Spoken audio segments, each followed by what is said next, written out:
हिंदी में यूपीएससी की तैयारी से संबंधित प्रोग्राम्स को देखने के लिए सब्सक्राइब करें study IQ IAS Hindi. Hello दोस्तों, स्वागत है आपका स्टडी IQ IAS हिंदी पे। मैं ललिता दहिया फिर से एक प्रश्न उत्तर के साथ, और अब हमारी ये सीरीज बिल्कुल कंटिन्यू चलेगी क्योंकि मेरी पेड क्लासेस खत्म हो चुकी हैं। जो अभी वाला जो मेरी जिम्मेदारी थी, तो अब आपकी ये मंडे टू फ्राइडे कंटिन्यू ये क्लासेस चलेंगी। ध्यान रखिएगा, डेली आंसर राइटिंग प्रैक्टिस करनी है और काफी सारे बच्चे कर भी रहे हैं। मुझे पर्सनली वो लोग आंसर लिख के भेज रहे हैं। ठीक है, तो आज हम जिस क्वेश्चन की शुरुआत करने जा रहे हैं, सबसे पहले हम इस क्वेश्चन की डिमांड को समझने का प्रयास करेंगे। और इस तरीके के प्रश्न में जो थोड़े विवादित होते हैं, हमें अतिवादिता से बचना है। यानी ना तो हमें बिल्कुल पक्ष में लिखना है, ना ही हमें बिल्कुल विपक्ष में लिखना है। हमें एक बैलेंस आंसर लिखना पड़ेगा।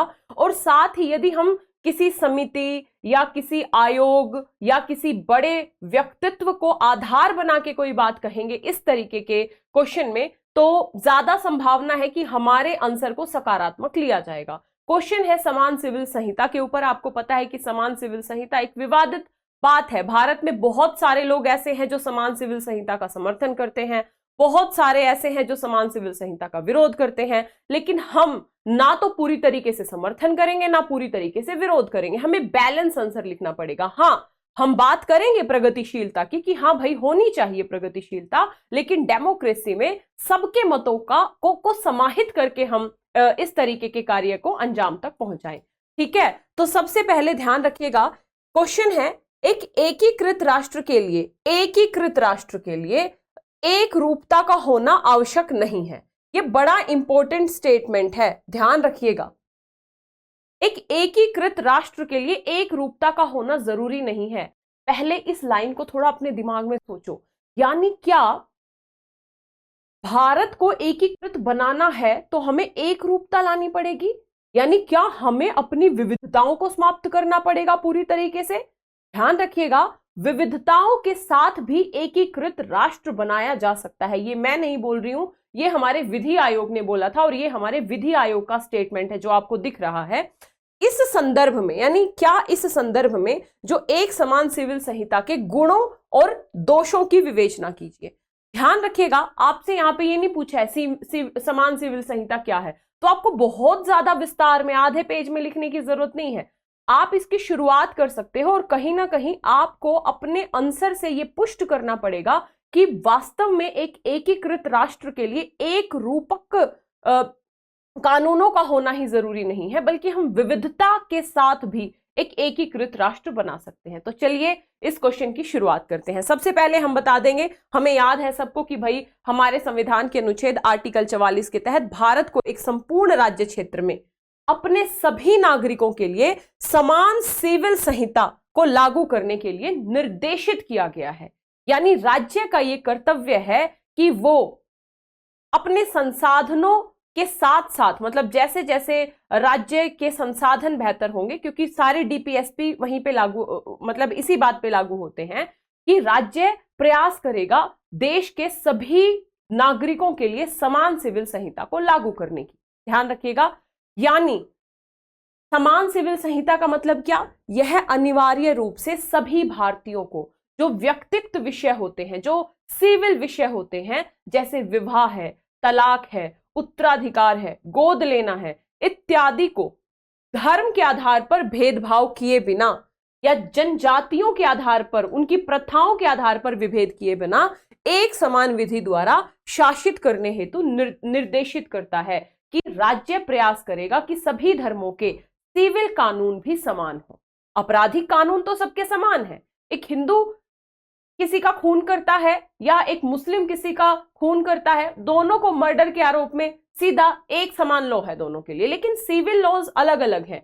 और यहाँ पे केवल हिंदू मुस्लिम्स की ही बात नहीं है, हमारे देश में जो जनजातियां हैं, तो जनजातियों की भी अपनी प्रथाएं हैं जिनके अपने सिविल लॉज हैं। तो ऐसे में प्रयास ये किया जाएगा राज्य के द्वारा, जो आर्टिकल 44 में कहा गया है कि हम सिविल लॉज में एक रूपता यानी समरूपता स्थापित करने का प्रयास करें।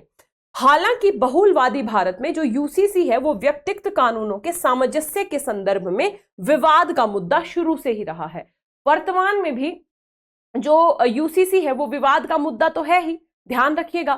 अब हम एक बार यहाँ पे इसका जो सेकंड पार्ट होगा, हम यूसीसी के गुण और यूसीसी के दोष बता देंगे। और गुण और दोष बताने के बाद जो फर्स्ट लाइन थी ना कि क्या ये जो फर्स्ट लाइन थी कि क्या एकीकृत राष्ट्र के लिए एक रूपता का होना जरूरी है, इसको पुष्ट कर देंगे। तो भाई सबसे पहले यदि हम यूसीसी के गुण देखें, क्या है समान सिविल संहिता के गुण, तो सबसे पहला तो यह धर्म को व्यक्तिगत कानूनों से विभक्त कर देगी, यानी धर्म से जुड़े हुए सिविल कानून नहीं होंगे बल्कि सबके लिए समान सिविल कानून होंगे। यानी धर्म और सिविल कानूनों को अगर यूसीसी लागू होती है तो ये अलग अलग कर देगी। साथ ही महिला और पुरुषों के बीच में जो विभेद है पर्सनल लॉज के आधार पे, जो अलग अलग धर्मों के कानून हैं, दोनों हेतु न्याय के संदर्भ में समानता सुनिश्चित करेगी, यानी स्त्री और पुरुष के बीच में समानता सुनिश्चित करेगी भले ही वो किसी भी धर्म के हो। तो दो गुण हमें सीधे सीधे समझ में आ रहे हैं, कोई इसमें वो नहीं है। तीसरा है कि जो विवाह है, उत्तराधिकार है, गोद लेना है, तलाक है, इन सभी के संदर्भ में सभी भारतीयों के लिए विधि की एक रूपता सुनिश्चित करेगी कि भाई यदि समान सिविल संहिता लागू होगी तो जितने भी सिविल कानून हैं, चाहे वो किसी भी क्षेत्र में रहे, किसी भी जनजाति को हो, किसी भी धर्म के हो, सभी के लिए कानूनों की एक रूपता सुनिश्चित हो पाएगी।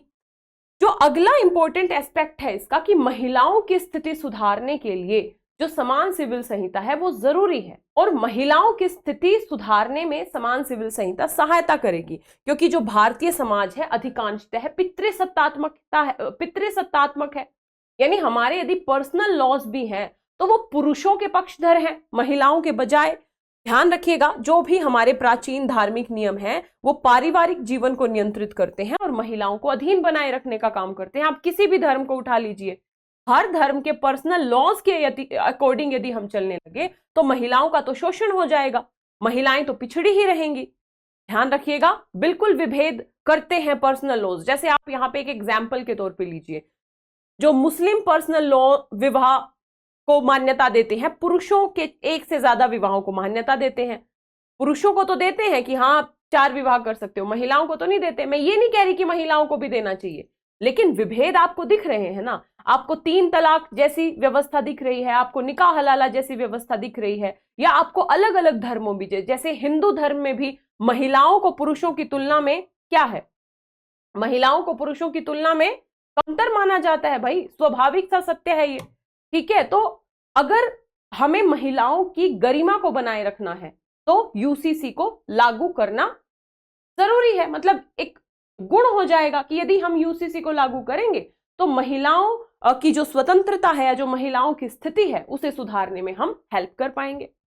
अगला गुण क्या होगा, जो जाति पंचायतें हैं, जो अपने अपने धार्मिक अवलंबों, धार्मिक आधारों पे जो निर्णय देती हैं, अनौपचारिक वो हैं ये। तो इस तरीके के अनौपचारिक निकाय पारंपरिक कानूनों के आधार पर निर्णय देते हैं।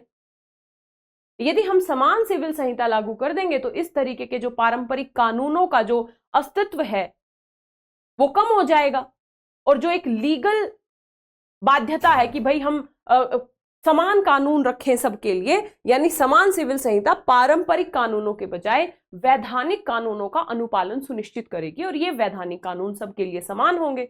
तो हमें एक ऐसा एटमॉस्फेयर मिलेगा जहां पे प्रत्येक व्यक्ति आपराधिक कानूनों के साथ साथ दीवानी या जो सिविल कानून है उनमें भी समान व्यवहार होगा सबके लिए, और साथ ही भारतीय अखंडता को भी सुदृढ़ करने में सहायक हो सकती है, क्योंकि व्यक्तिगत कानूनों में एक रूपता विभिन्न समुदायों को समीप लाने और अनुकूल परिवेश का निर्माण करने में सहायता करेगी। ये माना जाता है, या फिर कुछ आलोचक ये कहते हैं कि ये जो अलग अलग विभेदीकृत कानून है ना, मतलब मुसलमानों के अलग हैं, जनजातियों के अलग हैं, या अलग अलग धर्मों के अलग अलग हैं, तो इसके कारण जो समुदाय हैं उनमें हमें अलगाववाद देखने को मिलता है। यदि सबके सिविल लॉज एक जैसे हो जाएंगे तो हमें अखंडता की हम स्थापना कर पाएंगे। तो ये गुण हो गए, यानी यूसीसी को लागू करने के काफी सारे गुण हैं, नो डाउट आपको लिखने पड़ेंगे, लेकिन आप केवल ये नहीं लिख के आ सकते कि भाई इसके केवल गुण ही गुण है इसलिए अभी लागू कर दो। हमारा आंसर, हम यूपीएससी के एस्पिरेंट हैं, आप पर्सनल लाइफ में कुछ भी विचार रखते हो, लेकिन हमें आंसर में बैलेंस रखना पड़ेगा अपने जो हमारा जो भी व्यू है। अब बात करेंगे हम दोष क्या क्या है भाई यदि यूसीसी को लागू कर देंगे तो सबसे पहले तो यूसीसी, कुछ आलोचकों के अनुसार, यहाँ पे आलोचना स्वयं मत करना, हमें बंदूक चलानी है लेकिन दूसरे के कंधे पे रख के, कुछ आलोचकों के अनुसार यूसीसी का कार्यान्वयन धर्मनिरपेक्षता के सिद्धांत में हस्तक्षेप कर सकता है और विशेष तौर पे आर्टिकल 25 से 26 के प्रावधानों में धार्मिक प्रथाओं से के संबंध में स्वतंत्रता दी गई है। हालांकि इसका भी काट है, इसका भी एक हम अच्छे से इसका वो कर सकते हैं, इसके संदर्भ में एक अच्छा तर्क दे सकते हैं, उसे मैं बाद में डिस्कस करूंगी। अभी बात समझे कि एक आलोचना ये होती है कि भाई ये धर्मनिरपेक्षता के सिद्धांत में हस्तक्षेप होगा राज्य का। दूसरा, आप देखोगे नागालैंड, मेघालय, असम, मिजोरम में स्थानीय रीति रिवाजों को सुरक्षा प्रदान करने वाले संवैधानिक प्रावधानों के प्रतिकूल है। बहुत सारे उत्तर पूर्वी राज्यों में जनजातियों के अपने अपने लॉज हैं, अपनी अपनी प्रथाएं हैं। यदि हम पूरे भारत के लिए एक समान कानून बना देंगे तो इस तरीके से इन जनजातियों को जो हमने सुरक्षा के प्रावधान किए गए हैं उसके प्रतिकूल हो जाएगा ये। तो एक आलोचना इसके आधार पे की जाती है।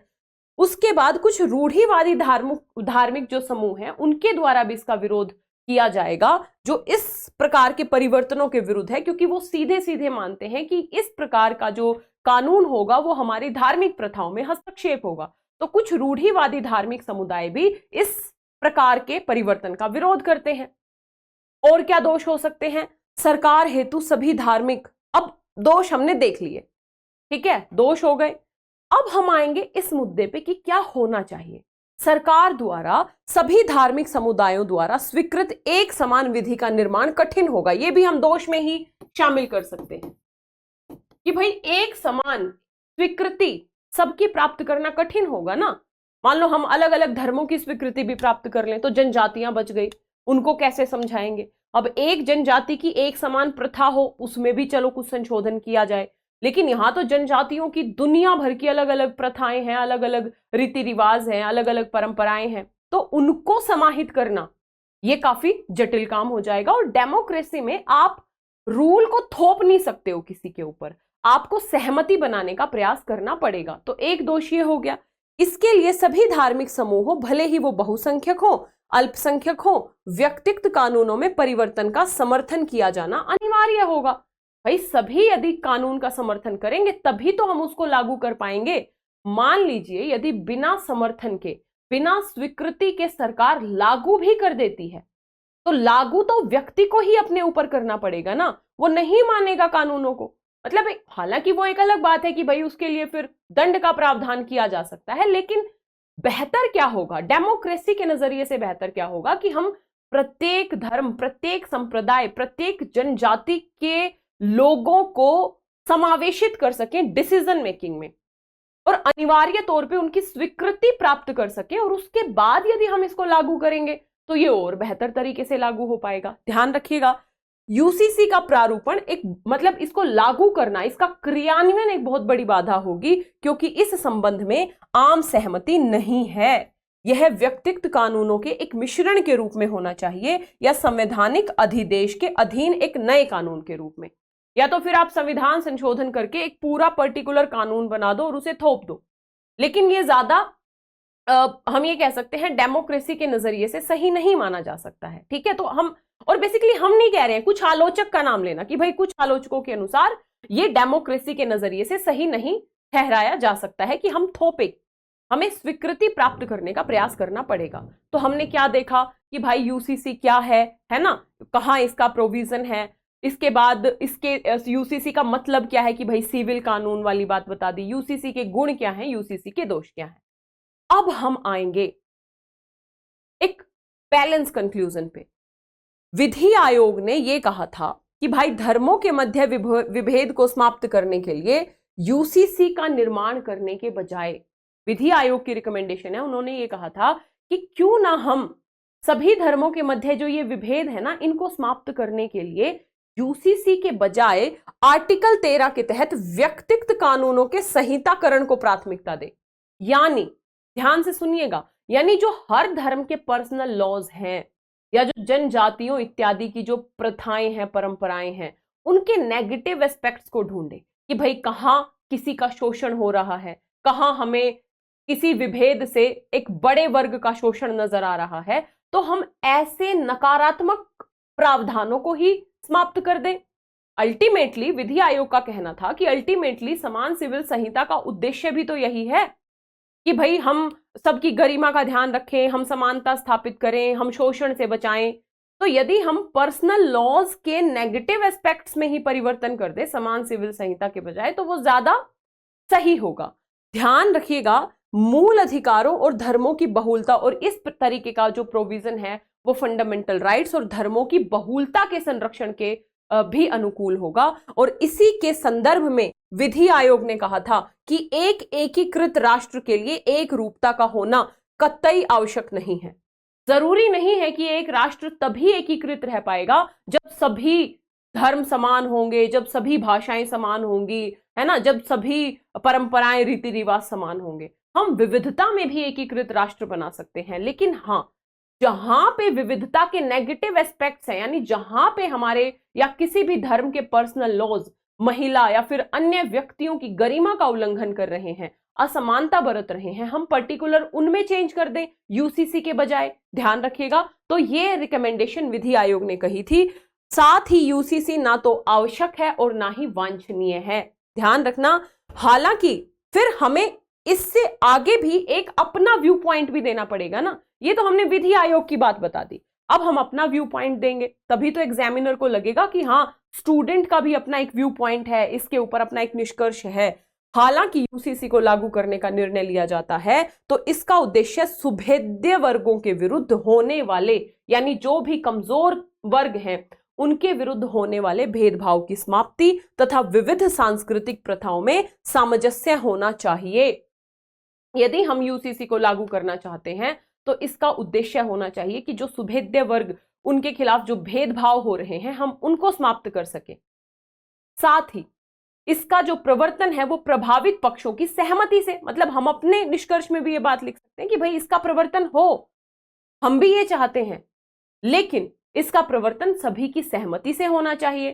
और यूसीसी को आधुनिकीकरण के समावेश और भेदभाव को समाप्त करने के लिए एक उपकरण के तौर पे होना चाहिए। यानी यदि हम यूसीसी समान सिविल संहिता को लागू कर रहे हैं तो इसका प्रयोग, इसका जो उद्देश्य है वो आधुनिकीकरण होना चाहिए, इसका उद्देश्य भेदभाव की समाप्ति होना चाहिए, इसका उद्देश्य महिलाओं की गरिमा का सम्मान होना चाहिए, ना कि बहुमतवाद हेतु एक उपकरण के तौर पे। यदि हम एक राजनीतिक उपकरण के तौर पे सिविल संहिता का प्रयोग करेंगे तो ये कहीं ना कहीं पॉजिटिव के बजाय एक नेगेटिव फैक्टर के तौर पे काम करेगा।